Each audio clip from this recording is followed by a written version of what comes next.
हर रोज़ की तरह programme prime discussion with Jatinder Pannu लैके एक बार फिर तो तुहाडे सारिਆਂ ਦੇ रूबरू हो गए हैं। मैं हाँ नवजीत।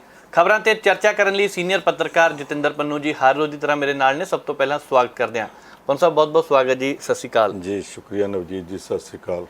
पंनू साहब, बहुत सारिया खबरां जिन्हां ते चर्चा करनी है। शुरुआत पंजाब तो कर लैंदे हैं क्योंकि पहला केंद्र सरकार ने पंजाब के फंडां ते रोक लगा दी सी।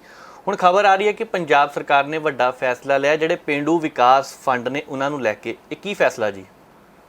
देखो, पहला प्रभाव यह गया सी कि केंद्र की सरकार शायद नवीं बनी पंजाब सरकार नूं चलन नहीं देना चाहती, इस करके 1100 करोड़ रुपये दे पेंडू विकास के फंड रोक लिया जी। बाद विच गल ये निकली कि एक पंजाबी च मुहावरा मझां दे वैर कट्टियां तो किदां लईदे आ। ये असल च मझां दे वैर कट्टियां तो लैण वाली गल सी। पिछलियां दो सरकारां, एक कांग्रेसी सरकार, असल च एक भी नहीं, वो दो सरकारां सी, 4.5 साल एक ते 6 महीने एक, दूसरी अकाली भाजपा सरकार। उन्हां सरकारां दे वक्त केंद्र सरकार तो जिहड़ा रूरल डिवेलपमेंट फंड है, पेंडू विकास का फंड, ਉਹਦੀ ਦੁਰਵਰਤੋਂ ਹੋਈ ਸੀ। ਉਹ ਸਰਟੀਫਿਕੇਟ ਮੰਗਦੇ ਸੀ, ਇਹਨਾਂ ਨੇ ਦਿੱਤਾ ਨਹੀਂ। ਦਿੰਦੇ ਤਾਂ ਜੇ ਉਸ ਫੰਡ ਨੂੰ ਉੱਥੇ ਲਾਇਆ ਹੁੰਦਾ ਜਿਹਦੇ ਵਾਸਤੇ ਆਇਆ ਸੀ, ਉੱਥੇ ਨਹੀਂ ਲਾਇਆ ਗਿਆ। ਇੱਕ ਸਰਕਾਰ ਨੇ ਇਹ ਕੀਤਾ ਕਿ ਚੋਣਾਂ ਵੇਖ ਕੇ ਭਾਵੇਂ ਪਾਰਲੀਮੈਂਟ ਦੀਆਂ ਤੇ ਭਾਵੇਂ ਅਸੈਂਬਲੀ ਦੀਆਂ, ਭਾਵੇਂ ਕਾਰਪੋਰੇਸ਼ਨ ਦੀਆਂ ਤੇ ਭਾਵੇਂ ਪੰਚਾਇਤਾਂ ਦੀਆਂ, ਆਪਣੇ ਸਿਆਸੀ ਪੱਖ ਵਾਸਤੇ ਸੰਗਤ ਦਰਸ਼ਨ ਸ਼ੁਰੂ ਕਰਤੇ। ਜਿੱਥੇ ਗਏ 25 ਲੱਖ ਮੰਗਿਆ, ਚੱਲ 50 ਲੱਖ ਲੈ, 50 ਲੱਖ ਮੰਗਿਆ 75 ਲੱਖ ਲੈ। ਇਹ ਬਗੈਰ ਕਿਸੇ ਐਸਟੀਮੇਟ ਤੋਂ, ਬਗੈਰ ਕਿਸੇ ਗੱਲਬਾਤ ਤੋਂ ਅੰਨ੍ਹੇਵਾਹ ਪੈਸਾ ਵੰਡਿਆ ਸੀ ਤੇ ਉਹ ਜਾ ਕੇ ਲੱਗਾ ਕਿੱਥੇ ਕਿਸੇ ਨੂੰ ਅੱਜ ਤੱਕ ਪਤਾ ਹੀ ਨਹੀਂ ਜੀ। ਕਹਿੰਦੇ ਜੀ ਪੰਚਾਇਤਾਂ ਨੂੰ ਦੇ ਦਿੱਤਾ। ਦੂਸਰੀ ਸਰਕਾਰ ਆਈ, ਉਹਨਾਂ ਨੇ ਆਪਣੇ ਬੰਦਿਆਂ ਨੂੰ ਆਖਿਆ ਤੁਸੀਂ ਇਹ ਦੱਸੋ ਕਿਹੜੀ ਪੰਚਾਇਤ ਨੂੰ ਕਿੰਨਾ ਪੈਸਾ ਚਾਹੀਦਾ। ਪੰਚਾਇਤਾਂ ਨੂੰ ਦੇਣਾ ਸ਼ੁਰੂ ਕਰਤਾ, ਪਰ ਉਹਨਾਂ ਨੇ ਪੰਚਾਇਤਾਂ ਤੋਂ ਇਹ ਨਹੀਂ ਲਿਖਾਇਆ ਕਿ ਲਾਉਣਗੇ ਕਿੱਥੇ। ਮੈਨੂੰ ਯਾਦ ਆ 20-25 ਸਾਲ ਪਹਿਲਾਂ ਇੱਕ ਵਾਰੀ, ਇਹ ਸ਼ਾਇਦ ਦੇਵਗੌੜਾ ਸਰਕਾਰ ਦੀ ਗੱਲ ਆ, ਪਾਰਲੀਮੈਂਟ 'ਚ ਇਸ ਗੱਲ 'ਤੇ ਰੌਲਾ ਪਿਆ ਸੀ ਕਿ ਕੁਝ ਥਾਵਾਂ 'ਤੇ ਜਿਹੜਾ ਵਿਕਾਸ ਦਾ ਫੰਡ ਹੈ ਗੈਰ ਵਿਕਾਸ ਕੰਮਾਂ 'ਤੇ ਲੱਗ ਜਾਂਦਾ। ਵਿਕਾਸ ਕੀ ਹੁੰਦਾ? ਤੁਸੀਂ ਕਿਸੇ ਪਿੰਡ ਦੇ ਸਕੂਲ ਵਿੱਚ 2 ਕਮਰੇ ਪਵਾ ਦਿਓ ਬੱਚਿਆਂ ਵਾਸਤੇ, ਉਹ ਵਿਕਾਸ ਹੈ। ਉਹਨਾਂ ਲਈ ਬੈਂਚ ਮੇਜ਼ ਕੁਰਸੀਆਂ ਲੈ ਦਿਓ, ਵਿਕਾਸ ਹੈ। ਪਾਣੀ ਦੀ ਟੈਂਕੀ ਲਵਾ ਦਿਓ, ਵਿਕਾਸ ਹੈ। ਕਿਸੇ ਪਿੰਡ ਤੇ ਬੱਸ ਅੱਡੇ ਤੇ ਸ਼ੈੱਡ ਪਵਾ ਦਿਓ, ਵਿਕਾਸ ਹੈ। ਉੱਥੇ ਨਲਕਾ ਲਵਾ ਦਿਓ, ਆਉਂਦੇ ਜਾਂਦੇ ਲੋਕ ਪਾਣੀ ਪੀਣਗੇ, ਉਹ ਵਿਕਾਸ ਹੈ। ਕੋਈ ਪੁਲੀ ਟੁੱਟੀ ਆ ਬਣਵਾ ਦਿਓ। ਇੱਦਾਂ ਦੇ ਸਾਰੇ ਕੰਮ ਵਿਕਾਸ ਗਿਣੇ ਜਾਂਦੇ ਆ। ਪਰ ਹੋਣਾ ਕੀ ਸ਼ੁਰੂ ਹੋ ਗਿਆ, ਫਲਾਣੇ ਥਾਂ ਤੇ ਸਾਡੇ ਬੰਦਿਆਂ ਨੇ ਫਲਾਣੇ ਮਕਸਦ ਵਾਸਤੇ, ਫਲਾਣੇ ਧਾਰਮਿਕ ਮੌਕੇ ਦੇ ਉੱਤੇ ਇੱਕ ਧਾਰਮਿਕ ਪ੍ਰੋਗਰਾਮ ਕਰਾ ਲਿਆ ਜੀ। ਉਹਦੇ ਵਾਸਤੇ ਮੰਤਰੀ ਜੀ ਗਏ, ਜਾ ਕੇ ਕਹੇ, ਉਦੋਂ 25,000 ਕਰਦੇ ਹੁੰਦੇ ਸੀ, ਹੁਣ ਤਾਂ 25 ਲੱਖ ਵੀ ਕਰ ਦਿੰਦੇ। 50,000 ਕਰ ਰਹੇ, ਲੱਖ ਰੁਪਈਆ ਕਰ ਰਹੇ। ਤੇ ਉਹ ਧਾਰਮਿਕ ਸਮਾਗਮ ਇੱਕ ਦਿਨ ਆਇਆ, ਸੰਗਤ ਬੈਠੀ, ਪ੍ਰਸ਼ਾਦੇ ਛਕੇ, ਸੰਗਤ ਤੁਰ ਗਈ। ਉਹ ਧਾਰਮਿਕ ਸਮਾਗਮ ABC ਕਿਸੇ ਵੀ ਧਰਮ ਦਾ ਹੋ ਸਕਦਾ, ਮੈਂ ਕਿਸੇ ਇੱਕ ਧਰਮ ਦੀ ਗੱਲ ਨਹੀਂ ਕਰਦਾ, ਸਾਰੇ ਧਰਮਾਂ ਵਾਸਤੇ ਇੱਦਾਂ ਚੱਲਦਾ ਰਿਹਾ ਜੀ। ਉਹਦੇ ਨਾਲ ਗਲਤ ਭਿਰਤ ਪੈ ਗਈ। ਜਾਂ ਫਿਰ ਕੀ ਹੁੰਦਾ ਸੀ, ਕਿਸੇ ਪਿੰਡ 'ਚ ਖੇਡ ਮੇਲਾ ਕਰਾਇਆ, ਕਿਸੇ ਪਿੰਡ 'ਚ ਸੱਭਿਆਚਾਰਕ ਮੇਲਾ ਕਰਾਇਆ। ਸੱਭਿਆਚਾਰਕ ਮੇਲਿਆਂ ਵਗੈਰਾ ਦੇ ਉੱਤੇ ਖਰਚ ਕਰਨਾ ਵਿਕਾਸ ਦੇ ਕੰਮਾਂ 'ਚ ਨਹੀਂ ਆਉਂਦਾ। ਵਿਕਾਸ ਦੇ ਕੰਮਾਂ 'ਤੇ ਜਿਹੜਾ ਪੈਸਾ ਲਾਉਣਾ ਚਾਹੀਦਾ ਸੀ, ਉਹ ਗੈਰ ਵਿਕਾਸ ਕੰਮਾਂ 'ਤੇ ਲੱਗਦਾ ਰਿਹਾ। ਕੇਂਦਰ ਸਰਕਾਰ ਹਿਸਾਬ ਮੰਗਦੀ ਰਹੀ, ਕਿਸੇ ਨੇ ਦਿੱਤਾ ਨਹੀਂ। ਇਸ ਵਾਰੀ ਕੇਂਦਰ ਸਰਕਾਰ ਨੇ ਕਹਿ ਦਿੱਤਾ ਕਿ ਅਸੀਂ ਪੈਸੇ ਬਾਅਦ ਵਿੱਚ ਦੇਣੇ ਆ, ਪਹਿਲਾਂ ਸਾਨੂੰ ਇਸ ਗੱਲ ਦਾ ਹਿਸਾਬ ਦਿਓ ਕਿ ਜਿਹੜਾ ਪੈਸਾ ਉੱਥੇ ਜਾਂਦਾ ਉਹ ਕਿੱਥੇ ਗਿਆ। ਇਹਨਾਂ ਨੇ ਆਖਿਆ ਜੀ ਪਿਛਲੀਆਂ ਸਰਕਾਰਾਂ ਕਰਕੇ ਚਲੀ ਗਈਆਂ, ਅਸੀਂ ਹੁਣ ਕੀ ਲੇਖਾ ਦਿਆਂਗੇ ਜੀ। ਸਾਨੂੰ ਕੀ ਪਤਾ। ਜਿਹੜੇ ਪਿਛਲੀਆਂ ਸਰਕਾਰਾਂ ਵਾਲੇ ਸੀ ਉਹਨਾਂ ਨੂੰ ਤੁਸੀਂ ਵੀ ਜਾਣਦੇ, ਅਸੀਂ ਵੀ ਜਾਣਦੇ, ਲੋਕ ਵੀ ਜਾਣਦੇ। ਅਖੀਰ ਕੇਂਦਰ ਸਰਕਾਰ ਨੇ ਗੱਲ ਮੰਨ ਲਈ, ਮੁੱਖ ਮੰਤਰੀ ਭਗਵੰਤ ਮਾਨ ਗਿਆ ਤੇ ਇਹਦੇ ਨਾਲ ਪ੍ਰਧਾਨ ਮੰਤਰੀ ਨੇ ਮੰਨ ਲਿਆ ਕਿ ਠੀਕ ਹੈ ਤੁਹਾਨੂੰ ਫੰਡ ਦੇਵਾਂਗੇ, ਪਰ ਇੱਕ ਅਮੈਂਡਮੈਂਟ ਕਰ ਦਿਓ ਜਾ ਕੇ ਕਿ ਵਿਕਾਸ ਦਾ ਪੈਸਾ ਵਿਕਾਸ ਦੇ ਕੰਮਾਂ 'ਤੇ ਹੀ ਖਰਚ ਹੋਵੇਗਾ, ਇਸ ਤੋਂ ਬਾਹਰ ਗੈਰ ਵਿਕਾਸ ਕੰਮਾਂ 'ਤੇ ਖਰਚ ਨਹੀਂ ਹੋਵੇਗਾ ਜੀ। ਅੱਜ ਮੰਤਰੀ ਮੰਡਲ ਦੀ ਮੀਟਿੰਗ ਸੀ, ਉਹ 'ਚ ਇਹਨਾਂ ਨੇ ਪਾਸ ਕਰਤਾ ਕਿ ਵਿਕਾਸ ਦਾ ਫੰਡ ਜਿਹੜਾ ਪੇਂਡੂ ਵਿਕਾਸ ਫੰਡ ਹੈ, ਉਹ ਸਿਰਫ ਵਿਕਾਸ ਦੇ ਕੰਮਾਂ 'ਤੇ ਖਰਚ ਹੋਵੇਗਾ। ਪੇਂਡੂ ਮੰਡੀਆਂ ਦੇ ਵਿੱਚ ਕਿਤੇ ਮੰਡੀ ਪੱਕੀ ਕਰਨੀ ਹੈ, ਕਿਤੇ ਉਹਦੀ ਪੁਲੀ ਬਣਾਉਣੀ ਹੈ, ਕਿਤੇ ਸੜਕ ਬਣਾਉਣੀ ਹੈ। ਪਿੰਡ ਦਾ ਪੰਚਾਇਤ ਘਰ ਹੈ, ਉਹ ਬਣਾਉਣਾ, ਉਹਦੇ ਵਾਸਤੇ ਮੇਜ਼ ਕੁਰਸੀਆਂ ਲਿਆਉਣੇ ਆ। ਹੁਣ ਇੱਕ ਨਵਾਂ ਕੰਮ ਕਰਤਾ, ਭਾਰਤ ਬੈਂਡ ਦੇ ਨਾਂ 'ਤੇ ਉੱਤੇ ਉਹਨਾਂ ਨੇ ਆਖਿਆ ਕਿ ਸਾਰੀਆਂ ਪੰਚਾਇਤਾਂ ਨੂੰ ਇੰਟਰਨੈਟ ਨਾਲ ਜੋੜਨਾ ਔਰ ਉਹ ਵਿਕਾਸ ਦੇ ਕੰਮ ਜਿਹੜੇ ਪਿੰਡ ਤੱਕ ਪਹੁੰਚਾਉਣੇ ਉਹਦੇ ਉੱਤੇ ਵੀ ਖਰਚਾ ਕਰਨਾ। ਉਹ ਕਹਿੰਦੇ ਜਿੰਨਾ ਭਾਰਤ ਸਰਕਾਰ ਦੇਵੇਗੀ ਅਸੀਂ ਇਹ ਲਿਖ ਕੇ ਦਿੰਦੇ ਹਾਂ ਕਿ ਸਿਰਫ ਤੇ ਸਿਰਫ ਵਿਕਾਸ ਦੇ ਉੱਤੇ ਖਰਚ ਕਰਾਂਗੇ। ਤੇ ਭਾਰਤ ਸਰਕਾਰ ਦਾ ਵੀ ਸੁਨੇਹਾ ਆ ਗਿਆ ਕਿ ਅਸੀਂ ਤੁਹਾਨੂੰ ਪੈਸੇ ਦੇਣ ਨੂੰ ਤਿਆਰ ਹਾਂ। ਸ਼ੁਕਰ ਹੈ ਜਿਹੜਾ ਬੰਨ੍ਹ ਟੁੱਟਾ, ਪੈਸੇ ਆਉਣ ਲੱਗੇ ਆ। ਉਹ ਪੈਸੇ ਹੁਣ ਜਿਹੜੇ ਕੰਮ ਲਈ ਆ ਰਹੇ ਆ, ਆਸ ਇਹ ਰੱਖਣੀ ਚਾਹੀਦੀ ਹੈ ਕਿ ਉਸ ਕੰਮ ਤੇ ਖਰਚ ਹੋਣਗੇ। ਮੈਨੂੰ ਡਰ ਇਸ ਗੱਲ ਦਾ ਕਿ ਆ ਜਿਹੜੇ 92 ਜਿੱਤ ਗਏ ਆ, ਇਹਨਾਂ 'ਚੋਂ ਘੱਟੋ ਘੱਟ 30-40 ਇਹੋ ਜਿਹੇ ਆ ਜਿਨ੍ਹਾਂ ਨੂੰ ਟੌਰ ਦਾ ਬਹੁਤ ਚਸਕਾ, ਜਿਹੜੇ ਉਹ ਟੌਰ ਦੀ ਖਾਤਰ ਇਸ ਵੇਲੇ ਵੀ ਹਰ ਇੱਕ ਥਾਂ ਤੇ ਜਾ ਕੇ ਹਮਕੀ ਤੌਂਕੀ ਕਰਦੇ ਆ, ਦਫ਼ਤਰਾਂ 'ਚ ਵੀ ਜਾਂਦੇ ਪਏ ਆ। ਉਹਨਾਂ 'ਚੋਂ ਕੁਝ ਲੋਕਾਂ ਨੇ ਜ਼ਰੂਰ ਇੱਦਾਂ ਕਰਨਾ ਕਿ ਜਿੱਥੇ ਗਏ ਮੈਂ ਵੀ ਅਨਾਉਂਸ ਕਰ ਦਿਆਂ ਇੰਨੇ ਪੈਸੇ, ਕਿਉਂਕਿ ਕਾਂਗਰਸੀ ਅਕਾਲੀ ਕਰਦੇ ਮੈਂ ਵੀ ਕਰ ਦਿਆਂ।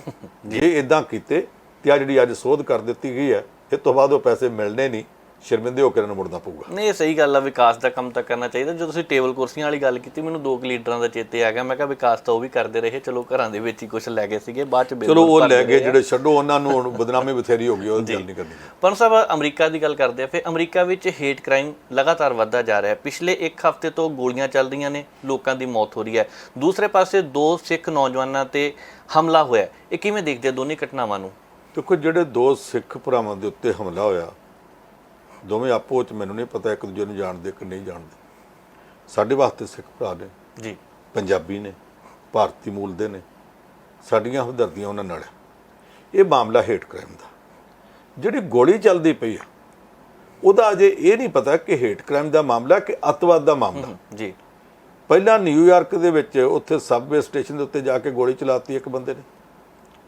ਅਜੇ ਉਸ ਗੋਲੀ ਚੱਲੀ ਨੂੰ 24 ਘੰਟੇ ਨਹੀਂ ਹੋਏ ਤੇ ਅੱਜ ਕੈਲੀਫੋਰਨੀਆ 'ਚ ਹੋਰ ਥਾਂ ਤੇ ਗੋਲੀ ਚੱਲ ਗਈ।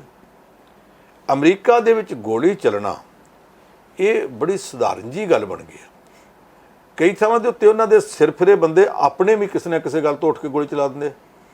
ਕਈ ਥਾਵਾਂ ਤੇ ਹੇਟ ਕ੍ਰਾਈਮ, ਆਪ ਕੰਮ ਕਰਨ ਨਹੀਂ ਜੋਗੇ, ਜੇ ਬਾਹਰੋਂ ਆਏ ਕੰਮ ਕਰਦੇ ਆ ਤੇ ਉਹ ਕਹਿੰਦੇ ਜੀ ਸਾਡੀਆਂ ਜੌਬਾਂ ਖੁੱਸ ਰਹੀਆਂ ਜੀ, ਸਾਡੀਆਂ ਨੌਕਰੀਆਂ ਬਾਹਰੋਂ ਆਏ ਲੋਕ ਲਈ ਜਾਂਦੇ ਆ, ਵੀ ਜੇ ਤੁਸੀਂ ਕਰਨ ਜੋਗੇ ਹੋ ਤਾਂ ਬਾਹਰੋਂ ਆ ਕੇ ਕਿਉਂ ਲੈਣਗੇ।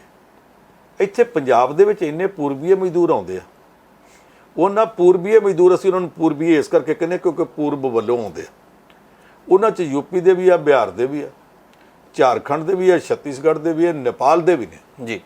ਪਰ ਕਦੇ ਕਿਸੇ ਨੇ ਉਹਨਾਂ 'ਤੇ ਇਸ ਕਰਕੇ ਹਮਲਾ ਨਹੀਂ ਕੀਤਾ ਕਿ ਸਾਡੀਆਂ ਜੌਬਾਂ ਖੋਹ ਰਿਹਾ। ਲੋਕ ਸਮਝਦੇ ਵੀ ਉਹ ਆਪਣਾ ਕੰਮ ਕਰਦੇ ਸੀ, ਆਪਣਾ ਕਰਦੇ। ਉੱਦਾਂ ਬੁੜ ਬਥੇਰੀ ਕਰ ਦਿੰਦੇ ਲੋਕ ਇੱਥੇ ਵੀ, ਪਰ ਇੱਥੇ ਕਦੇ ਇੱਦਾਂ ਨਹੀਂ ਹੋਇਆ। ਅਰ ਅਮਰੀਕਾ ਜਿਹੜਾ ਸਾਰੀ ਦੁਨੀਆ ਨੂੰ ਸਭਿਅਤਾ ਸਿਖਾਉਂਦਾ, ਜੀਣਾ ਸਿਖਾਉਂਦਾ ਫਿਰਦਾ, ਬੜਾ ਇਹ ਕਹਿੰਦੇ ਆ ਕਿ ਸਾਨੂੰ ਸੱਭਿਆਚਾਰ ਦਾ ਜ਼ਿਆਦਾ ਪਤਾ, ਅਸੀਂ ਬੜੇ ਸਿਵਲਾਈਜ਼ਡ ਹਾਂ, ਉੱਥੇ ਹਰ 2-3 ਮਹੀਨਿਆਂ ਬਾਅਦ ਇੱਦਾਂ ਗੋਲੀ ਚੱਲ ਜਾਂਦੀ ਹੈ। ਹੁਣ ਵੀ ਜੋ ਕੁਛ ਹੋਇਆ, ਜਿਹੜਾ 2 ਸਿੱਖਾਂ ਦੇ ਉੱਤੇ ਹਮਲਾ ਹੋਇਆ, ਉਹ ਹੇਟ ਕ੍ਰਾਈਮ ਹੈ ਔਰ ਸਿੱਧਾ ਸਾਦਾ ਹੇਟ ਕ੍ਰਾਈਮ ਜਾਪਦਾ। ਪੁਲਿਸ ਆਪੇ ਕਾਰਵਾਈ ਕਰੇਗੀ ਉੱਤੇ। ਜਿਹੜੀਆਂ ਦੂਸਰੀਆਂ ਘਟਨਾਵਾਂ ਨੇ ਗੋਲੀਬਾਰੀ ਦੀਆਂ, ਇਹ ਹੋ ਸਕਦਾ ਕਿ ਉਹ ਬੰਦਾ ਕੱਲ੍ਹ ਨੂੰ ਅੱਤਵਾਦੀ ਨਿਕਲੇ, ਕਿਸੇ ਨਾ ਕਿਸੇ ਏਜੰਸੀ ਦਾ, ਅੱਤਵਾਦੀ ਜਥੇਬੰਦੀ ਦਾ ਹੋਵੇ ਜੀ ਜੀ, ਤੇ ਬਾਅਦ ਵਿੱਚ ਪਤਾ ਲੱਗੇ ਕਿ ਆਇਆ ਤੇ ਬਹੁਤ ਵੱਡੀ ਵਾਰਦਾਤ ਕਰਨ ਸੀ, ਬਹੁਤ ਵੱਡੀ ਕਰ ਨਹੀਂ ਸਕਿਆ, ਵੇਲੇ ਸਿਰ ਹੀ ਘੇਰਾ ਪੈ ਗਿਆ ਤੇ ਮੁੜ ਕੇ ਛੱਡ ਕੇ ਭੱਜ ਗਿਆ। ਆ ਜਿਹੜੀ ਹੁਣ ਗੋਲੀ ਚੱਲੀ ਇਹ ਵੀ, ਪਰ ਹੁਣ ਨੂੰ ਇਹ ਵੀ ਹੋ ਸਕਦਾ ਕੋਈ ਉੱਦਾਂ ਹੀ ਸੜਿਆ ਬੜਿਆ ਹੋਵੇ, ਘਰੋਂ ਲੜ ਕੇ ਆਇਆ ਹੋਵੇ, ਰਾਹ ਵਿੱਚ ਕਿਸੇ ਨਾਲ ਲੜਿਆ ਹੋਵੇ। ਹਥਿਆਰ ਉੱਥੇ ਲਾਇਸੈਂਸ ਦੀ ਲੋੜ ਕੋਈ ਨਹੀਂ, ਬਗੈਰ ਲਾਇਸੈਂਸ ਤੋਂ ਲੋਕੀ ਲਈ ਫਿਰਦੇ ਆ, ਆਟੋਮੈਟਿਕ ਹਥਿਆਰ ਵੀ ਲਈ ਫਿਰਦੇ ਆ। ਇਸ ਕਰਕੇ ਜਿੱਥੋਂ ਮਰਜ਼ੀ ਲੈ ਕੇ ਆ ਗਿਆ ਤੇ ਲਿਆ ਕੇ ਗੋਲੀ ਚਲਾਤੀ। ਅਸਲ ਵਿੱਚ ਕੀ ਹੋਇਆ, ਜਦ ਤੱਕ ਉੱਥੇ ਪੁਲਿਸ ਉੱਥੋਂ ਦੀ ਸਾਰਾ ਕੁਝ ਇਨਵੈਸਟੀਗੇਟ ਕਰਕੇ ਸਾਰੀ ਪੜਤਾਲ ਤੋਂ ਬਾਅਦ ਕੋਈ ਰਿਪੋਰਟ ਉੱਥੋਂ ਦੀ ਸਰਕਾਰ ਨੂੰ ਤੇ ਨਾਲ ਦੀ ਨਾਲ ਸੰਸਾਰ ਨੂੰ ਦੱਸਦੀ ਨਹੀਂ, ਉਹਨਾਂ ਚਿਰ ਤੱਕ ਕੁਝ ਕਹਿ ਨਹੀਂ ਸਕਦੇ। ਪਰ ਆਪਣੇ ਆਪ 'ਚ ਘਟਨਾਵਾਂ ਮਾੜੀਆਂ ਨੇ, ਖਾਸ ਕਰਕੇ ਉਸ ਦੇਸ਼ ਦੇ ਅੰਦਰ ਜਿਹੜਾ ਆਪਣੇ ਆਪ ਨੂੰ ਸੁਪਰ ਪਾਵਰ ਕਹਿੰਦਾ। ਜੀ, ਪੰਜ ਸਾਹਿਬ, ਕਰੋਨਾ ਕਾਲ ਦੇ ਦੌਰਾਨ ਸਾਰਾ ਕੁਝ ਬੰਦ ਹੋ ਕੇ ਰਹਿ ਗਿਆ ਸੀ, ਲੋਕ ਘਰਾਂ 'ਚ ਬੰਦ ਹੋ ਗਏ ਸੀਗੇ, ਪਰ ਯੂਕੇ ਦੇ ਪ੍ਰਧਾਨ ਮੰਤਰੀ ਪਾਰਟੀਆਂ ਕਰਦੇ ਸੀਗੇ। ਆ ਹੁਣ ਜੁਰਮਾਨਾ ਕਰ ਦਿੱਤਾ ਗਿਆ, ਕਿਵੇਂ ਦੇਖਦੇ ਆ ਇਸ ਖਬਰ ਨੂੰ? ਮੈਂ ਕਹਿੰਦਾ ਕਾਸ਼ ਕਿਤੇ ਇਹ ਜੁਰਮਾਨੇ ਇਸ ਤਰ੍ਹਾਂ ਦੇ ਭਾਰਤ ਵਿੱਚ ਵੀ ਹੋਣ ਲੱਗ ਪਣ। ਜੀ, ਜੇ ਉਹ ਨਹੀਂ ਹੁੰਦੇ ਤੇ ਭਾਰਤ ਦੇ ਲੀਡਰ ਕਾਸ਼ ਕਿਤੇ ਤੋਂ ਸਬਕ ਸਿੱਖ ਲੈਣ। ਬਰਤਾਨੀਆ ਦਾ ਪ੍ਰਧਾਨ ਮੰਤਰੀ, ਪਹਿਲਾਂ ਉਹਦੀ ਇੱਕ ਪਾਰਟੀ ਦਾ ਰੌਲਾ ਪਿਆ ਕਿ ਉਹਦਾ ਬਰਥਡੇ ਸੀ ਤੇ ਉਹਦਾ ਜਿਹੜਾ ਘਰ ਤੇ ਨਾਲ ਸਰਕਾਰੀ ਦਫ਼ਤਰ ਆ, ਉਹਦੇ ਵਿੱਚ ਉਹਦੀ ਪਤਨੀ ਨੇ ਤੇ ਉਹਦੇ ਸਟਾਫ ਨੇ ਰਲ ਕੇ ਤੇ ਉਹਦੇ ਵਾਸਤੇ ਪਾਰਟੀ ਕਰ ਦਿੱਤੀ। ਇਹ ਗੱਲ ਕਈ ਮਹੀਨਿਆਂ ਬਾਅਦ ਖੁੱਲੀ ਜਾ ਕੇ ਜੀ, ਸਾਰਿਆਂ ਨੇ ਲੁਕਾ ਕੇ ਰੱਖੀ। ਪਹਿਲੀ ਗੱਲ ਕਿ ਜਦੋਂ ਸਾਰੇ ਦੇਸ਼ ਤੇ ਪਾਬੰਦੀਆਂ ਲੱਗੀਆਂ ਕੋਵਿਡ ਦੀਆਂ, ਉਦੋਂ ਪਾਰਟੀ ਕਰਕੇ ਗਲਤ ਕੀਤਾ ਗਿਆ। ਦੂਜਾ ਇਹ ਕਿ ਜੇ ਹੋ ਗਈ ਸੀ, ਗੁਨਾਹ ਹੋਇਆ ਸੀ, ਸਵੇਰੇ ਸੱਦ ਕੇ ਕਹਿ ਦੇਣਾ ਚਾਹੀਦਾ ਸੀ ਜੀ ਸਹਿਜ ਸੁਭਾਅ ਗਲਤੀ ਹੋ ਗਈ, ਅਸੀਂ ਉਹਦਾ ਜੁਰਮਾਨਾ ਭਰਨ ਨੂੰ ਤਿਆਰ ਹਾਂ, मैं तो आया सी बाहरों, ਉਹਦੇ ਸਟਾਫ ਨੇ ਪਾਰਟੀ ਕਰ ਲਈ, ਮੈਂ ਉਹ 'ਚ ਸ਼ਾਮਲ ਹੋ ਗਿਆ। ਇਹ ਅਸੀਂ ਗਲਤ ਕੀਤਾ। ਪ੍ਰਧਾਨ ਮੰਤਰੀ ਹੁੰਦਿਆਂ ਹੋਇਆਂ ਜਿਹਨੇ ਸਾਰੇ ਦੇਸ਼ ਨੂੰ ਅਗਵਾਈ ਕਰਨੀ ਆ, ਅਗਵਾਈ ਦੇਣੀ ਹੈ, ਇਸ ਗੱਲ ਦੀ ਕਿ ਡਿਸਪਲਿਨ ਮੰਨੋ। ਉਹ ਪ੍ਰਧਾਨ ਮੰਤਰੀ ਆਪ ਹੀ ਪਹਿਲਾਂ ਚੋਰੀ ਤੇ ਫਿਰ ਸੀਨਾ ਚੋਰੀ ਉਹਦੇ ਉੱਤੇ ਪਰਦਾ ਪਾਉਣ ਲੱਗਾ ਰਿਹਾ ਇਹਨਾਂ 'ਚ। ਇਹ ਦੂਸਰਾ ਪਾਪ ਸੀ। ਫਿਰ ਦੂਸਰੀ ਪਾਰਟੀ ਇੱਕ ਹੋਰ ਹੋ ਗਈ, ਇਹਦਾ ਰੌਲਾ ਪੈ ਗਿਆ। ਇਹਦੇ ਦੌਰਾਨ ਸਾਰੇ ਲੋਕਾਂ ਨੂੰ ਪਤਾ ਕਿ ਉੱਥੋਂ ਦੀ ਕੁਈਨ ਐਲਿਜ਼ਾਬੈਥ ਜਿਹੜੀ ਆਪਣੇ ਦੇਸ਼ ਦੀ, ਗ੍ਰੇਟ ਬ੍ਰਿਟਨ ਦੀ, ਯੂਨਾਈਟਿਡ ਕਿੰਗਡਮ ਦੀ ਵੀ ਕੁਈਨ ਹੈ ਤੇ ਨਾਲ ਕਈ ਹੋਰਨਾਂ ਦੇਸ਼ਾਂ ਦੇ ਵਿੱਚ ਵੀ ਉਹਦਾ ਕੁਈਨ ਦਾ ਸਟੇਟਸ ਹੈ। ਉਹ ਇਹਨੂੰ ਅਜੇ ਤੱਕ ਆਪਣੀ ਮਹਾਰਾਣੀ ਮੰਨਦੇ ਆ। ਉਹਦੇ ਪਤੀ ਦੀ ਮੌਤ ਹੋ ਗਈ। ਔਰਤ ਕੁਈਨ ਵੀ ਹੋਵੇ ਨਾ ਤੇ ਪਤੀ ਦੀ ਮੌਤ ਦਾ ਦਰਦ ਉਹਨੂੰ ਵੀ ਹੁੰਦਾ ਜੀ। ਉਹਨੇ ਵੇਖ ਕੇ ਕਿ ਕੋਵਿਡ ਦੀਆਂ ਪਾਬੰਦੀਆਂ, ਰਾਤ ਨੂੰ ਕੋਲ ਕੋਈ ਨਹੀਂ ਰੱਖਿਆ, ਆਪਣੇ ਪਤੀ ਦੀ ਲਾਸ਼ ਘਰ 'ਚ ਮਹਿਲ 'ਚ ਤੇ ਉਹਦੇ ਕੋਲ ਇਕੱਲੀ ਰਹੀ। ਇਹ ਗੱਲ ਉੱਥੋਂ ਦੀਆਂ ਅਖਬਾਰਾਂ ਨੇ ਲਿਖੀ। ਬਾਕੀ ਡਿਊਟੀ ਦਾ ਸਟਾਫ ਆਸੇ-ਪਾਸੇ ਸੀ। ਇੰਨਾ ਕੁਛ ਉਹਨੇ ਜ਼ਬਤ ਰੱਖਿਆ। ਇੱਕ ਪਾਸੇ ਤੇ ਉਹ ਆ ਜਿਹਦੇ ਸਿਰ ਦਾ ਸਾਈਂ ਮਰ ਗਿਆ, ਪਤੀ ਮਰ ਗਿਆ, ਤੇ ਉਹਦੇ ਲਾਸ਼ ਦੇ ਕੋਲ ਵੀ ਮਹਿਲ ਦੇ ਵਿੱਚ ਇਕੱਲੀ ਹੈ। ਤੇ ਦੂਸਰੇ ਪਾਸੇ ਇਹ ਬੰਦੇ ਆ ਜਿਹੜੇ ਦੇਸ਼ ਦਾ ਪ੍ਰਧਾਨ ਮੰਤਰੀ, ਦੇਸ਼ ਦਾ ਖਜ਼ਾਨਾ ਮੰਤਰੀ, ਮੁਆਫ ਕਰਨਾ, ਉਹ ਖਜ਼ਾਨਾ ਮੰਤਰੀ ਭਾਰਤੀ ਮੂਲ ਦਾ ਬੰਦਾ ਜੀ ਜੀ। ਤੇ ਲੋਕੀ ਤਾਂ ਸਮਝਦੇ ਕੱਲ ਨੂੰ ਉੱਥੇ ਪ੍ਰਧਾਨ ਮੰਤਰੀ ਬਣ ਸਕਦਾ। ਹੁਣ ਉਹ ਕਈ ਕਿਸਮ ਦੇ ਵਿਵਾਦਾਂ 'ਚ ਫਸਿਆ ਫਿਰਦਾ। ਪ੍ਰਧਾਨ ਮੰਤਰੀ ਤਾਂ ਉਹਨੇ ਬਣਨਾ ਨਹੀਂ ਹੁਣ। ਪਰ ਜੋ ਕੁਛ ਹੋਇਆ ਉਹਦੇ ਨਾਲ ਬਦਨਾਮੀ ਉਹਦੀ ਵੀ ਹੋਈ, ਉਹਦੀ ਪਤਨੀ ਦੀ ਹੋਈ, ਪ੍ਰਧਾਨ ਮੰਤਰੀ ਦੀ ਵੀ ਹੋਈ, ਪ੍ਰਧਾਨ ਮੰਤਰੀ ਦੀ ਪਤਨੀ ਦੀ ਵੀ ਹੋਈ। ਔਰ ਉਹ ਪਾਰਟੀਆਂ ਦਾ ਕਰਕੇ ਉਹਨਾਂ ਤਿੰਨਾਂ ਨੂੰ ਜੁਰਮਾਨਾ ਲੱਗ ਗਿਆ। ਜੁਰਮਾਨਾ ਇੱਕ ਗੱਲ ਤੋਂ ਤੇ ਇਹ ਸਬਕ ਸਿੱਖਣਾ ਚਾਹੀਦਾ ਕਿ ਗ੍ਰੇਟ ਬ੍ਰਿਟਨ ਵਰਗਾ, ਇੰਗਲੈਂਡ ਵਰਗਾ ਦੇਸ਼ ਆਪਣੇ ਆਪ ਦੇ ਵਿੱਚ ਅਜੇ ਤੱਕ ਡਿਸਪਲਿਨ ਦੇ ਮਾਮਲੇ 'ਚ ਕਿੰਨਾ ਸਖਤ ਹੈ ਕਿ ਦੇਸ਼ ਦੇ ਪ੍ਰਧਾਨ ਮੰਤਰੀ ਨੂੰ ਵੀ ਮਾਫ ਨਹੀਂ ਕੀਤਾ ਜੀ। ਉੱਥੋਂ ਦਾ ਤੇ ਹੈ ਕਿ ਕੁਈਨ ਦਾ ਕਦੇ ਚਲਾਨ ਨਹੀਂ ਹੋ ਸਕਦਾ। ਪਰ ਕੁਈਨ ਵੀ ਇੱਕ ਵਾਰੀ ਜਾਂਦੀ ਸੀ ਤੇ ਉਹਨੇ ਗੱਡੀ ਜੋ ਚਲਾ ਰਹੀ ਸੀ ਬੈਲਟ ਨਹੀਂ ਲਾਈ ਤੇ ਉਹਨੂੰ ਵੀ ਰੋਕ ਕੇ ਪੁਲਿਸ ਕਾਂਸਟੇਬਲ ਨੇ ਕਹਿਤਾ ਸੀ ਤਾਂ ਬੈਲਟ ਨਹੀਂ ਲਾਈ ਤੇ ਉਹਨੇ ਲਾ ਲਈ ਸੀ। ਇਹ ਗੱਲ ਉੱਥੇ ਮੈਨੂੰ ਇੰਗਲੈਂਡ 'ਚ ਲੋਕਾਂ ਦੱਸੀ ਸੀ। ਮੈਨੂੰ ਨਹੀਂ ਪਤਾ ਕਿੰਨੀ ਸੱਚੀ ਹੈ, ਕਈ ਵਾਰੀ ਲੋਕ ਗੱਲਾਂ ਵੀ ਬਣਾਉਂਦੇ, ਪਰ ਮੈਨੂੰ ਲੱਗਦਾ ਉਹ ਸੱਚੀ ਹੋਵੇਗੀ। ਹੁਣ ਉਹਦਾ ਚਲਾਨ ਤੇ ਕਰ ਨਹੀਂ ਸੀ ਸਕਦੇ, ਪਰ ਉੱਥੇ ਉਹਨੂੰ ਵੀ ਰੋਕ ਕੇ ਕਹਿਤਾ ਸੀ ਕਿ ਤੁਹਾਡੇ ਬੈਲਟ ਨਹੀਂ ਗਈ। ਇੱਥੇ ਸਾਡੇ ਦੇਸ਼ ਵਿੱਚ ਕੀ ਆ, ਲੋਕਾਂ ਨੂੰ ਤੇ ਅਸੀਂ ਸਿਖਾਉਂਦੇ ਆ ਕਿ ਤੁਸੀਂ ਡਿਸਪਲਿਨ ਮੰਨੋ ਜੀ, ਕੋਵਿਡ ਦੇ ਨਿਯਮਾਂ ਨੂੰ ਮੰਨੋ ਜੀ। ਆਪ ਅਸੀਂ ਲੋਕਾਂ ਨੂੰ ਕੋਵਿਡ ਸਿਖਾਉਂਦੇ 1-1 ਲੱਖ ਦੇ 1.5 ਲੱਖ ਦੇ ਇਕੱਠ ਵਿੱਚ ਜਾ ਕੇ ਚੋਣ ਰੈਲੀਆਂ 'ਚ ਬੋਲਦੇ ਆ।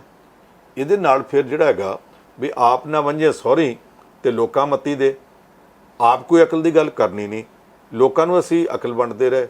ਜਿਹੜਾ ਕੰਮ ਸਾਡੇ ਦੇਸ਼ ਦੇ ਇੱਥੇ ਵੱਡੇ ਲੀਡਰ ਕਰਦੇ ਪਏ ਆ, ਜਿਸ ਤਰ੍ਹਾਂ ਉਹਨਾਂ ਦੇ ਆਪਣੇ ਨਾਲ ਖੱਬੇ ਸੱਜੇ ਵਾਲੇ ਤੇ ਉਹਨਾਂ ਦੇ ਪਿਛਲੱਗ ਕਰਦੇ ਪਏ ਆ, ਇਹਦੇ ਉੱਤੇ ਵੀ ਉਸੇ ਕਿਸਮ ਦੀ ਸਖਤੀ ਹੋਣੀ ਚਾਹੀਦੀ ਆ ਜਿਸ ਤਰ੍ਹਾਂ ਦੀ ਇੰਗਲੈਂਡ 'ਚ ਹੋਈ ਆ। ਜੇ ਨਿਊਜ਼ੀਲੈਂਡ ਦੀ ਪ੍ਰਧਾਨ ਮੰਤਰੀ ਜੈਸਿੰਡਾ, ਸਾਰੇ ਲੋਕ ਉਹਦੀ ਬਹੁਤ ਇੱਜ਼ਤ ਕਰਦੇ ਆ। ਕੋਵਿਡ ਦੇ ਦਿਨਾਂ 'ਚ ਉਹਨੂੰ ਇੱਕ ਦੋਸਤ ਉਹਦੇ ਨੇ ਆਉਣਾ ਸੀ, ਉਹ ਆਪਣੇ ਫਰੈਂਡ ਨੂੰ 에ਅਰਪੋਰਟ ਤੋਂ ਲੈਣ ਗਏ। ਰਾਹ 'ਚ ਉਹਨੇ ਆਖਿਆ ਕਾਫੀ ਪੀਣੀ ਆ, ਪਸੰਦ ਦੇ ਕਾਫੀ ਹਾਊਸ 'ਤੇ ਚਲੇ ਗਏ। ਉੱਥੇ ਉਹਨਾਂ ਨੇ ਆਖਿਆ ਜੀ ਅੱਧੇ ਤੋਂ ਵੱਧ ਟੇਬਲਸ ਅਸੀਂ ਭਰ ਨਹੀਂ ਸਕਦੇ, ਕੋਵਿਡ ਦੇ ਰੂਲਸ ਨੇ।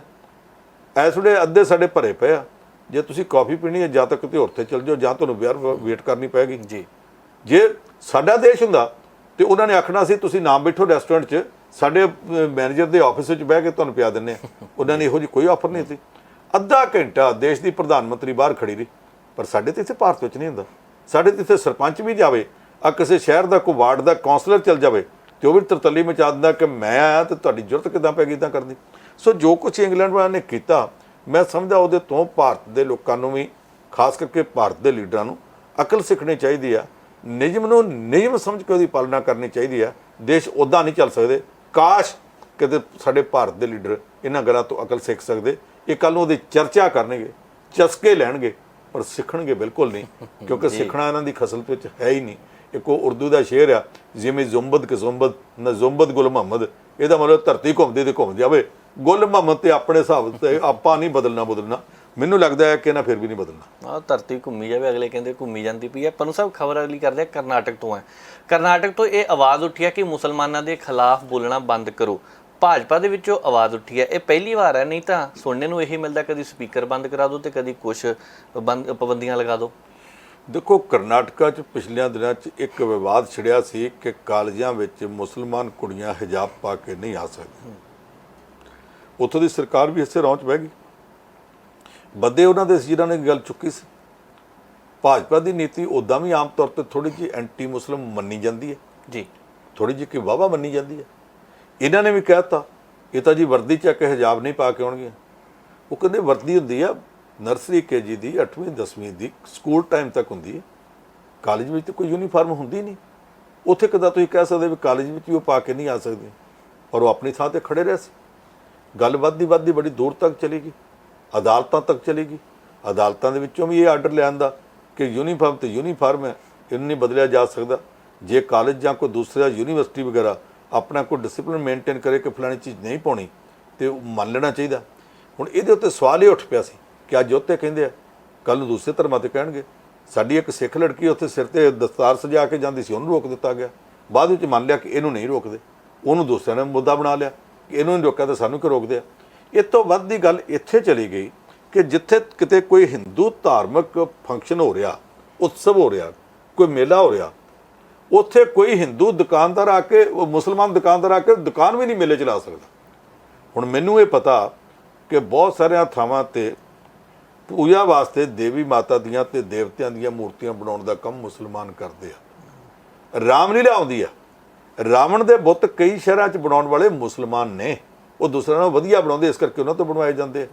ਅੱਛਾ, ਬਹੁਤ ਸਾਰੀਆਂ ਥਾਵਾਂ ਜਿੱਥੇ ਫਰਜ਼ ਕਰੋ ਈਦ ਦਾ ਮੌਕਾ ਹੋਵੇ, ਮਸਜਿਦ ਦੇ ਲਾਗੇ ਜਿਹੜੀਆਂ ਦੁਕਾਨਾਂ ਲੱਗੀਆਂ ਹੁੰਦੀਆਂ ਇਕੱਲੇ ਮੁਸਲਮਾਨਾਂ ਦੀਆਂ ਨਹੀਂ, ਦੂਸਰੇ ਵੀ ਜਾ ਕੇ ਲਾ ਦਿੰਦੇ ਜੀ। ਸਾਡੇ ਇੱਥੇ ਹੋਲਾ ਮਹੱਲਾ ਹੋਵੇ, ਵਿਸਾਖੀ ਹੋਵੇ, ਇਕੱਲੇ ਸਿੱਖਾਂ ਦੀਆਂ ਦੁਕਾਨਾਂ ਨਹੀਂ, ਦੂਸਰੇ ਵੀ ਆ ਕੇ ਲਾ ਦਿੰਦੇ।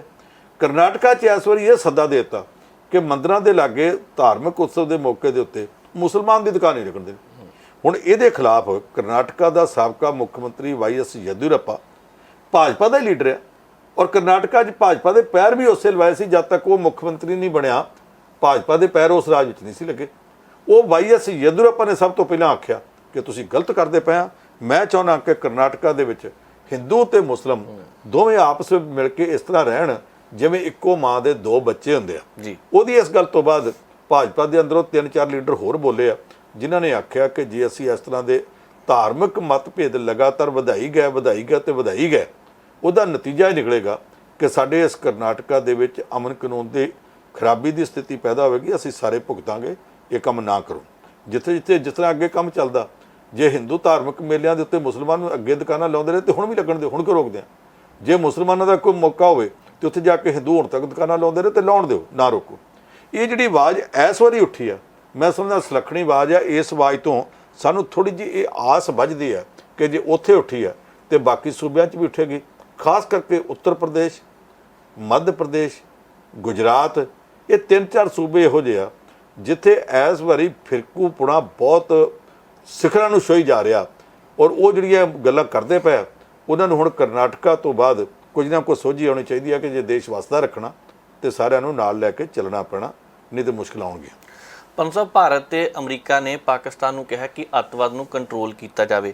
ਗੱਲ ਉਦੋਂ ਨਿਕਲੀ ਹੈ ਜਦੋਂ ਪਾਕਿਸਤਾਨ 'ਚ ਸਰਕਾਰ ਨਵੀਂ ਬਣੀ ਹੈ, ਕੋਸ਼ਿਸ਼ਾਂ ਕਰ ਰਿਹਾ ਹੈ, ਉਹ ਜਿਹੜੀ ਲਿਸਟ ਬਣੀ ਹੈ FATF ਦੀ ਸ਼ਾਇਦ ਗ੍ਰੇ ਲਿਸਟ ਬਾਹਰ ਆਉਣ ਲਈ। ਇਹ ਕੀ ਲੱਗਦਾ ਹੈ ਅਮਰੀਕਾ ਤੇ ਭਾਰਤ ਹੁਣ ਜਿਹੜਾ ਜ਼ੋਰ ਪਾ ਰਹੇ ਆ, ਪਾਕਿਸਤਾਨ ਮੰਨੂਗਾ? ਦੇਖੋ, ਪਾਕਿਸਤਾਨ ਦੇ ਵਿੱਚ ਨਵਾਂ ਪ੍ਰਧਾਨ ਮੰਤਰੀ ਬਣਿਆ ਸ਼ਹਿਬਾਜ਼ ਸ਼ਰੀਫ ਜੀ। ਸ਼ਹਿਬਾਜ਼ ਸ਼ਰੀਫ ਨੂੰ ਵਧਾਈ ਦਿੱਤੀ ਸਾਡੇ ਪ੍ਰਧਾਨ ਮੰਤਰੀ ਨਰਿੰਦਰ ਮੋਦੀ ਨੇ। ਨਾਲ ਹੀ ਆਖਿਆ ਕਿ ਅਸੀਂ ਤੁਹਾਡੇ ਇਸ ਦੇਸ਼ ਦੀ ਖੁਸ਼ਹਾਲੀ ਦੀ ਕਾਮਨਾ ਕਰਦੇ ਹਾਂ, ਪਰ ਇਹ ਖੁਸ਼ਹਾਲੀ ਤਾਂ ਆਉਣੀ ਜੇ ਤੁਸੀਂ ਅੱਤਵਾਦ ਨੂੰ ਨੱਥ ਪਾਓਗੇ ਜੀ। ਅੱਗੋਂ ਨੇ ਸੁਣਾਤਾ ਜੀ ਅਸੀਂ ਤੁਹਾਡੇ ਨਾਲ ਸੰਬੰਧ ਸੁਧਾਰਨਾ ਚਾਹੁੰਦੇ ਹਾਂ, ਪਰ UN ਦੇ ਮਤਿਆਂ ਦੇ ਮੁਤਾਬਕ ਕਸ਼ਮੀਰ ਦਾ ਮਸਲਾ ਹੱਲ ਕਰੋ। ਦੋਵਾਂ ਨੇ ਆਪੋ ਆਪਣੀ ਥਾਂ ਤੇ ਮਿਹਨਤ ਦੇ ਦਿੱਤਾ। ਇਹਦੇ ਬਾਅਦ ਅਮਰੀਕਾ 'ਚੋਂ ਆਵਾਜ਼ ਉੱਠੀ ਹੈ। ਅਮਰੀਕਾ 'ਚ ਪਿਛਲੇ 2 ਦਿਨਾਂ ਤੋਂ ਮੀਟਿੰਗ ਚੱਲ ਰਹੀ ਆ 2+2 2+2 ਉਹ ਆ ਜਿਹਦੇ ਵਿੱਚ ਅਮਰੀਕਾ ਦਾ ਵਿਦੇਸ਼ ਮੰਤਰੀ ਤੇ ਅਮਰੀਕਾ ਦਾ ਰੱਖਿਆ ਮੰਤਰੀ, ਭਾਰਤ ਦਾ ਵਿਦੇਸ਼ ਮੰਤਰੀ ਤੇ ਭਾਰਤ ਦਾ ਰੱਖਿਆ ਮੰਤਰੀ, 2 ਉਹ ਤੇ 2 ਸਾਡੇ, ਉਹ 2+2 ਸਾਲ ਪਿੱਛੋਂ ਇੱਕ ਮੀਟਿੰਗ ਕਰਦੇ ਹੁੰਦੇ ਆ। ਹੁਣ ਇਹ ਮੀਟਿੰਗ ਫਿਰ ਹੁੰਦੀ ਪਈ ਆ। 2 ਦਿਨ ਪਹਿਲਾਂ ਭਾਰਤ ਦੇ ਪ੍ਰਧਾਨ ਮੰਤਰੀ ਤੇ ਅਮਰੀਕਾ ਦੇ ਰਾਸ਼ਟਰਪਤੀ ਜੋ ਬਾਈਡਨ ਨੇ ਵਰਚੁਅਲ ਬੈਠਕ ਕੀਤੀ ਹੈ। ਦੋਵਾਂ ਨੇ ਕੰਪਿਊਟਰ ਤੇ ਆਮੋ ਸਾਹਮਣੇ ਕੀਤੀ ਹੈ। ਉਹ 'ਚ ਬਹੁਤ ਸਾਰੇ ਮੁੱਦਿਆਂ ਦੀ ਵਿਚਾਰ ਕੀਤੀ ਹੈ। ਉਹਨਾਂ ਦੀ ਉਸ ਵਿਚਾਰ ਤੋਂ ਬਾਅਦ ਇਹ 2+2 ਮੀਟਿੰਗ ਹੋਈ ਹੈ। ਇਹ 2+2 ਮੀਟਿੰਗ ਦੇ ਵਿੱਚ ਵੀ ਕਈ ਮੁੱਦੇ ਉੱਠੇ ਆ। ਅਮਰੀਕਾ ਵਾਲਿਆਂ ਨੇ ਭਾਰਤ ਨੂੰ ਵੀ ਟੋਣਾ ਮਾਰਿਆ, ਤੁਸੀਂ ਰੂਸ ਤੋਂ ਤੇਲ ਲੈਣਾ ਬੰਦ ਕਰੋ, ਤੇ ਭਾਰਤ ਦੇ ਵਿਦੇਸ਼ ਮੰਤਰੀ ਨੇ ਆਖਿਆ ਥੋੜਾ ਸੋਚ ਕੇ ਗੱਲ ਕਰੋ। ਜਿੰਨਾ ਤੇਲ ਅਸੀਂ ਲੈਂਦੇ ਹਾਂ ਰੂਸ ਤੋਂ, ਉਹਨਾਂ ਤੇਲ ਤਾਂ ਯੂਰਪ ਵਾਲੇ ਦੁਪਹਿਰ ਤੱਕ ਲੈ ਲੈਂਦੇ, ਰਾਤ ਵੀ ਨਹੀਂ ਪੈਣ ਦਿੰਦੇ। ਤੇ ਯੂਰਪ ਵਾਲੇ ਤੁਹਾਡੇ ਨਾਲ ਖੜੇ ਆ। ਜੇ ਯੂਰਪੀਅਨ ਯੂਨੀਅਨ ਤੁਹਾਡੇ ਨਾਲ ਖੜੀ ਉਹ ਰੂਸ ਤੋਂ ਤੇਲ ਲਈ ਜਾਂਦੀ, ਪਹਿਲਾਂ ਉਹਦਾ ਤੇ ਬੰਦ ਕਰਾ ਲਓ, ਸਾਡਾ ਬੰਦ ਕਰਾਉਣਾ ਕਿ ਜਿੱਥੇ ਭਾਰਤ ਦੇ ਸਟੈਂਡ ਦਾ ਸਵਾਲ ਉਹ ਡਟ ਕੇ ਲਿਆ ਔਰ ਭਾਰਤ ਦਾ ਪੱਖ ਪੇਸ਼ ਕੀਤਾ। ਪਰ ਦੂਸਰੀ ਗੱਲ ਇਹ ਚੰਗੀ ਹੋਈ ਆ ਕਿ ਦੋਵਾਂ ਦੇਸ਼ਾਂ ਦੇ ਵਿਦੇਸ਼ ਮੰਤਰੀਆਂ ਨੇ, ਦੋਵਾਂ ਦੇਸ਼ਾਂ ਦੇ ਰੱਖਿਆ ਮੰਤਰੀਆਂ ਨੇ, ਦੋਵਾਂ ਦੇਸ਼ਾਂ ਦੀਆਂ ਸਰਕਾਰਾਂ ਨੇ ਸਾਂਝੇ ਤੌਰ ਤੇ ਇੱਕ ਬਿਆਨ ਦਿੱਤਾ ਪਾਕਿਸਤਾਨ ਦੇ ਨਵੇਂ ਪ੍ਰਧਾਨ ਮੰਤਰੀ ਵਾਸਤੇ। ਉਹਦੇ 'ਚ ਇਹ ਆਖਿਆ ਕਿ ਪਾਕਿਸਤਾਨ ਦੀ ਸਰਕਾਰ ਭਾਵੇਂ ਬਦਲ ਗਈ ਹੈ, ਹਾਲਾਤ ਅਜੇ ਬਹੁਤ ਕਸੂਤੇ ਫਸੇ ਪਏ ਆ। ਅਸੀਂ ਤੁਹਾਡੇ ਤੋਂ ਮੰਗ ਕਰਦੇ ਹਾਂ ਦੋ ਗੱਲਾਂ ਦੀ। ਇੱਕ ਕਿ ਮੁੰਬਈ 'ਚ ਬਹੁਤ ਵੱਡਾ ਦਹਿਸ਼ਤਗਰਦ ਹਮਲਾ ਹੋਇਆ ਸੀ 2008 'ਚ, 166 ਲੋਕ ਮਾਰੇ ਗਏ ਸੀ, ਜਿਸ 'ਚ 16 ਵਿਦੇਸ਼ੀ ਸਨ, ਔਰ ਉਹ ਕਈ ਦਿਨ ਹਮਲਾ ਚੱਲਦਾ ਰਿਹਾ ਸੀ, ਟਕਰਾਅ ਚੱਲਦਾ ਰਿਹਾ ਸੀ। ਉਸ ਹਮਲੇ ਨੂੰ ਕਰਨ ਵਾਲੇ ਤਾਂ ਮਾਰੇ ਗਏ, ਇੱਕ ਜਿਹੜਾ ਜਿੱਦਾਂ ਫੜਿਆ ਗਿਆ ਸੀ ਉਹ ਵੀ ਫਾਂਸੀ ਲੱਗ ਗਿਆ, ਪਰ ਹਮਲਾ ਕਰਵਾਉਣ ਵਾਲੇ ਤੁਹਾਡੇ ਦੇਸ਼ ਵਿੱਚ ਪਾਕਿਸਤਾਨ 'ਚ ਬੈਠੇ ਆ। ਇਹਨਾਂ ਨੂੰ ਤੁਸੀਂ ਸਜ਼ਾਵਾਂ ਦੇਣੀਆਂ ਯਕੀਨੀ ਬਣਾਓ, ਤਾਂ ਦੁਨੀਆ ਸੌਖੀ ਹੋ ਸਕਦੀ ਹੈ, ਤਾਂ ਤੁਹਾਡੇ ਨਾਲ ਸੰਬੰਧ ਸੁਧ ਸਕਦੇ। ਦੂਸਰੀ ਗੱਲ, ਸਾਡੇ ਪੰਜਾਬ ਦੇ ਵਿੱਚ ਪਠਾਨਕੋਟ 'ਚ ਜਿਹੜਾ 에ਅਰਫੋਰਸ ਸਟੇਸ਼ਨ ਹੈ ਜੀ, ਉਸ 에ਅਰਫੋਰਸ ਸਟੇਸ਼ਨ ਤੇ ਵੀ ਹਮਲਾ ਹੋਇਆ ਸੀ, ਔਰ ਇੱਕੋ ਦਿਨ ਅੱਤਵਾਦੀ ਨਹੀਂ ਸੀ ਕਾਬੂ ਆਏ, ਉੱਥੇ ਵੀ ਕੁਝ ਦਿਨ ਲੱਗ ਗਏ ਸੀ। ਉਹ ਜਿਹੜੇ ਬੰਦੇ ਆਏ ਸੀ ਉਹ ਵੀ ਪਾਕਿਸਤਾਨੀ ਨਿਕਲੇ। ਬਾਅਦ ਵਿੱਚ ਜਿੱਥੇ ਜਾ ਕੇ ਗੱਲ ਅਟਕੀ, ਸਾਡੀ ਜਾਂਚ ਕੁਛ ਕਹਿੰਦੀ ਸੀ, ਪਾਕਿਸਤਾਨ ਵਾਲਿਆਂ ਨੂੰ ਪ੍ਰਧਾਨ ਮੰਤਰੀ ਨਰਿੰਦਰ ਮੋਦੀ ਨੇ ਖੁੱਲ੍ਹਾ ਸੱਦਾ ਦਿੱਤਾ ਪ੍ਰਧਾਨ ਮੰਤਰੀ ਨਵਾਜ਼ ਸ਼ਰੀਫ ਨੂੰ ਕਿ ਤੁਸੀਂ ਆਪਣੀ ਟੀਮ ਭੇਜ ਦਿਓ। ਉਹਨਾਂ ਦੀ ਟੀਮ ਵੀ ਆ ਕੇ ਗੇੜਾ ਮਾਰ ਕੇ ਮੁੜ ਗਈ। ਉਹ 'ਚ ਮਿਲਟਰੀ ਇੰਟੈਲੀਜੈਂਸ, ਖੁਫੀਆ ਏਜੰਸੀ ISI ਦੇ ਅਫਸਰ ਵੀ ਆ ਗਏ। ਉਹ ਸਾਰਾ ਕੁਝ ਝਾਤੀਆਂ ਮਾਰ ਕੇ ਆਪਣਾ ਕੰਮ ਕਰਕੇ ਮੁੜ ਗਏ, ਪਰ ਦੋਸ਼ੀਆਂ ਨੂੰ ਸਜ਼ਾਵਾਂ ਨਾ ਉਦੋਂ ਦਿੱਤੀਆਂ ਸੀ, ਨਾ ਉਦੋਂ ਬਾਅਦ ਕਦੇ ਗੱਲ ਕੀਤੀ ਹੈ ਜੀ। ਹੁਣ ਅਮਰੀਕਾ ਤੇ ਭਾਰਤ ਦੋਵਾਂ ਦੀ 2+2 ਮੀਟਿੰਗ ਦੇ ਮੌਕੇ ਤੇ ਦੋਵਾਂ ਦੇਸ਼ਾਂ ਦੀਆਂ ਸਰਕਾਰਾਂ ਨੇ ਸਾਂਝੇ ਤੌਰ ਤੇ ਪਾਕਿਸਤਾਨ ਦੇ ਪ੍ਰਧਾਨ ਮੰਤਰੀ ਨੂੰ ਆਖਿਆ, ਜੇ ਤੁਸੀਂ ਚਾਹੁੰਦੇ ਹੋ ਸੰਬੰਧ ਸੁਧਰਨ, ਉਹਨਾਂ ਅੱਤਵਾਦੀਆਂ ਦੋਵਾਂ ਵੱਡੀਆਂ ਘਟਨਾਵਾਂ ਦੇ ਦੋਸ਼ੀਆਂ ਨੂੰ ਸਜ਼ਾ ਦੇਣਾ ਯਕੀਨੀ ਬਣਾਓ। ਇਹ ਬਹੁਤ ਵੱਡੀ ਗੱਲ ਜਿਹੜੀ ਹੋਈ ਹੈ। ਪਵਨ ਸਾਹਿਬ, ਗੱਲ ਤਾਂ ਠੀਕ ਹੈ, ਕਿਉਂਕਿ ਇਸ ਵੇਲੇ ਜ਼ਰੂਰਤ ਇਸੇ ਦੀ ਹੈ, ਕਿਉਂਕਿ ਜੋ ਅੱਤਵਾਦ ਫੈਲ ਰਿਹਾ ਉਹਨੂੰ ਰੋਕਣਾ ਜ਼ਰੂਰੀ ਹੈ। ਪਰ ਤੁਸੀਂ ਖਬਰਾਂ ਤੇ ਚਰਚਾ ਕੀਤੀ ਹੈ, ਬਹੁਤ ਬਹੁਤ ਧੰਨਵਾਦ ਜੀ। ਮੈਂ ਸੋ ਪ੍ਰੋਗਰਾਮ ਨੂੰ ਇੱਥੇ ਸਮਾਪਤ ਕਰਨ ਦਾ ਵੇਲਾ ਆ ਗਿਆ। ਹੁਣ ਮੈਨੂੰ ਨਵਜੀਤ ਨੂੰ ਦਿਓ ਇਜਾਜ਼ਤ। ਦੇਖਦੇ ਰਹੋ ਪ੍ਰਾਈਮ ਏਸ਼ੀਆ TV, ਤੁਹਾਡਾ ਆਪਣਾ, ਤੁਹਾਡੇ ਲਈ।